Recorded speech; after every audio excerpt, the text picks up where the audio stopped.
Bonjour à tous, j'espère que vous allez bien. Je vous fais une petite vidéo ce matin que j'avais pas forcément prévu de faire. Mais en fait, je trouve que ça brasse énormément là depuis quelques jours. Euh, et je me suis dit, on va aller juste jeter un œil. Moi, ce matin, dès le lever, comme j'étais pas au top, je me suis posée sur une feuille blanche pour faire un peu d'écriture intuitive, voir ce qui pouvait venir. Déjà spontanément écrire mes ressentis, et après souvent ce que je fais pour l'écriture intuitive, c'est que je pose une question et je vois ce qui vient et j'écris ce qui vient. Et, euh, et souvent ça me donne des réponses, donc vous pouvez essayer tout simplement. Après ça demande voilà, d'être bien ancré, mais je pense que c'est quelque chose d'assez accessible. Euh, Là on sent vraiment cette espèce de fin de cycle assez puissante. Pour moi, là, la fin de cycle, elle va vraiment aller jusqu'à octobre. Et à partir de novembre, on va commencer à sentir les énergies de 2026. C'est mon ressenti qui est propre. Mais c'est pour ça que je pense que là, sur les 3 prochains mois, ça va, entre guillemets, s'accélérer encore plus.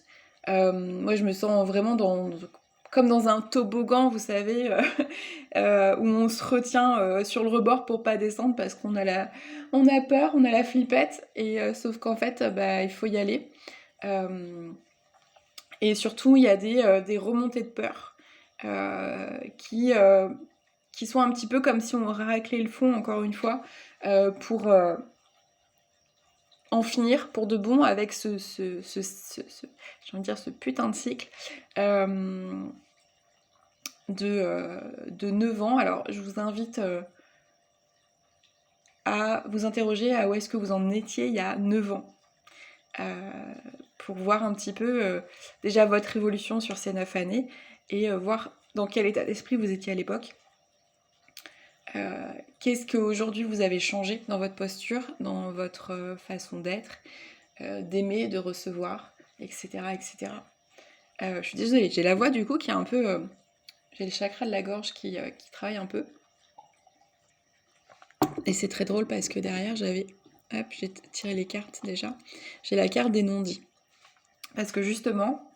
alors, la carte du oui, c'est en gros une carte pour moi euh, de confiance, de confirmation qui vient nous dire t'inquiète, c'est encore une vague à passer, c'est encore un brassage, on va prendre un bon rouleau qui va aller racler le fond et remuer tout le sable, toute la merde, pour justement te montrer ce qui n'a plus lieu d'être.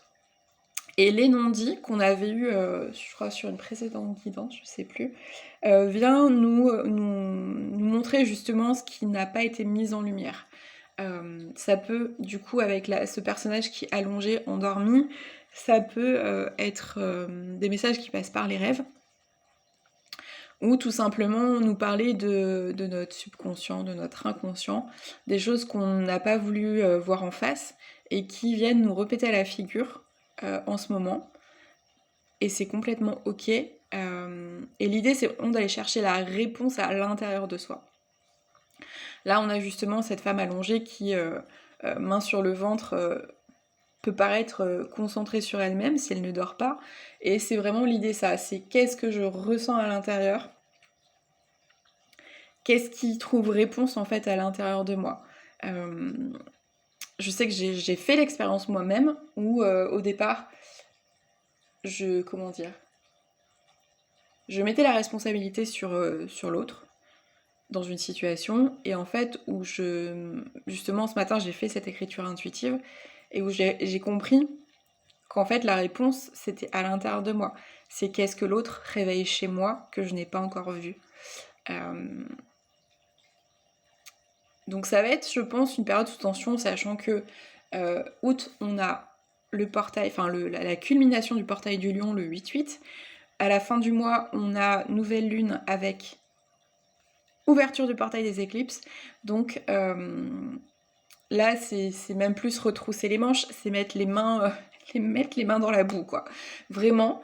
Mais sachant qu'il y a du positif, en fait, c'est vraiment un petit peu le dernier effort, parce que là, imaginez-vous un petit peu toujours dans cette vieille maison que vous retapez. Vous trouvez, entre guillemets, des défauts cachés que vous aviez pas vus, qui étaient cachés sous un plancher, sous un plafond, voilà. Sauf que là, vous finissez les travaux, c'est un petit peu la dernière étape avant d'emménager, et il y a déjà les camions de déménagement qui arrivent pour cette nouvelle vie, ce nouveau départ.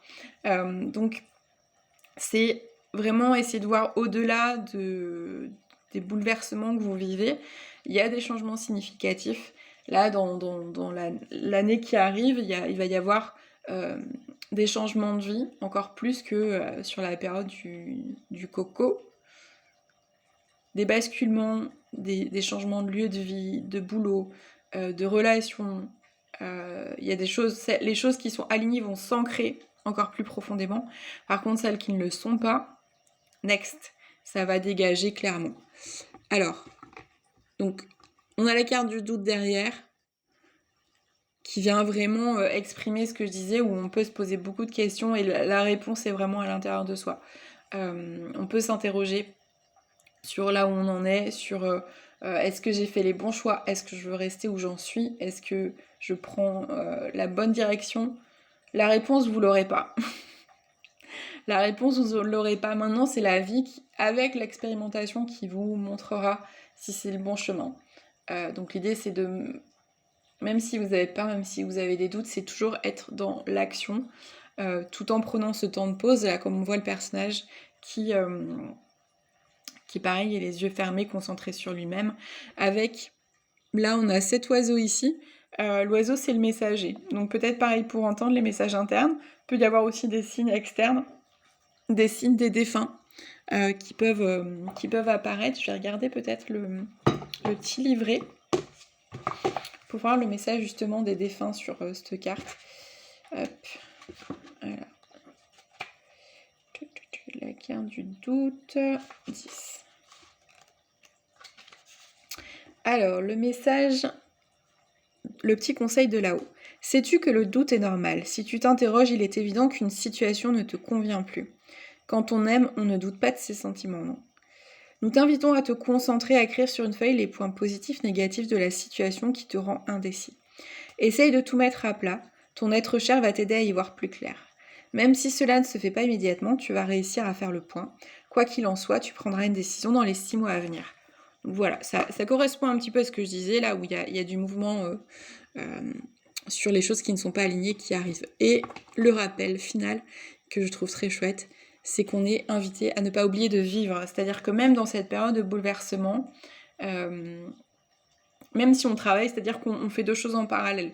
C'est on retrouve le feu de vie, l'étincelle de vie à l'intérieur de soi, où on fait des choses qui nous font vibrer, qui nous correspondent vraiment, et en même temps on fait le nettoyage. Donc tout ce qui est nettoyage, libération peut prendre beaucoup d'énergie, tout ce qui est questionnement, remise en question, mais l'idée c'est vraiment de ne pas oublier de vivre à côté. Cette petite carte avec ce petit duo là me fait penser aussi que vous n'êtes pas seul. Nous ne sommes pas seuls et que nous sommes accompagnés sur ce chemin, que ce soit par des guides, l'univers, ou des amis, des parents, des personnes de notre entourage. Quoi qu'il en soit, en fait, vraiment, il y a ce rappel de vivre avec ce point d'exclamation qui vient, entre guillemets, un peu taper du poing sur la table, en mode n'oublie pas de vivre, vraiment. En plus, on voit là, on a ce cœur là où il y a ce petit cordon là, moi, qui me fait penser un peu, vous savez, au fil barbelé.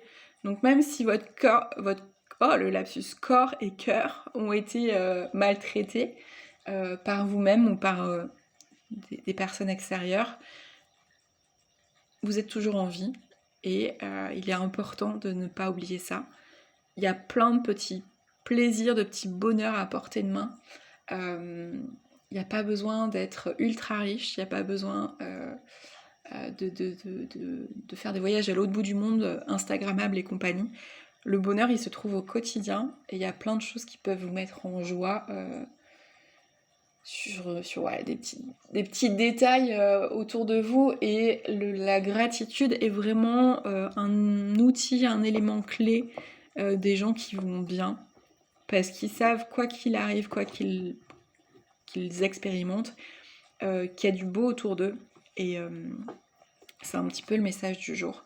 Donc même si la vie vous chahute, même s'il y a des vieux dossiers qui remontent, même si vous êtes fatigué parce que vous avez passé des années à vous libérer de relations, de schémas dysfonctionnels, etc., etc., on sait que vous êtes épuisé, on sait que vous en pouvez plus, mais il y a encore un peu de travail pour libérer le gros, parce qu'on travaille toute sa vie sur soi. Mais n'oubliez pas de vivre, vraiment. Surtout là, avec l'été, on peut profiter, je sais pas, de la plage, de balades à la campagne, de choses en extérieur qui vont venir nous nourrir, nous ancrer encore plus. Il y a, pour ceux qui aiment ça, des pièces de théâtre en extérieur, des concerts, ça peut être des barbecues avec vos amis, enfin voilà. Profitez vraiment d'un temps de détente avec un bouquin dans un parc ou dans votre jardin. Il y a toujours une source j'attends, de ravitaillement, ravitaillement énergétique. Voilà. Je vous dis à bientôt. Je sais pas quand est-ce que je referai une petite guidance, peut-être pour le portail du 8-8, en fonction de comment je me sens et comment j'y suis appelée. Prenez soin de vous et puis on s'accroche. Hein, août, septembre vont être des mois un peu charnières, mais pour le meilleur à venir, si on se retrousse les manches. À bientôt!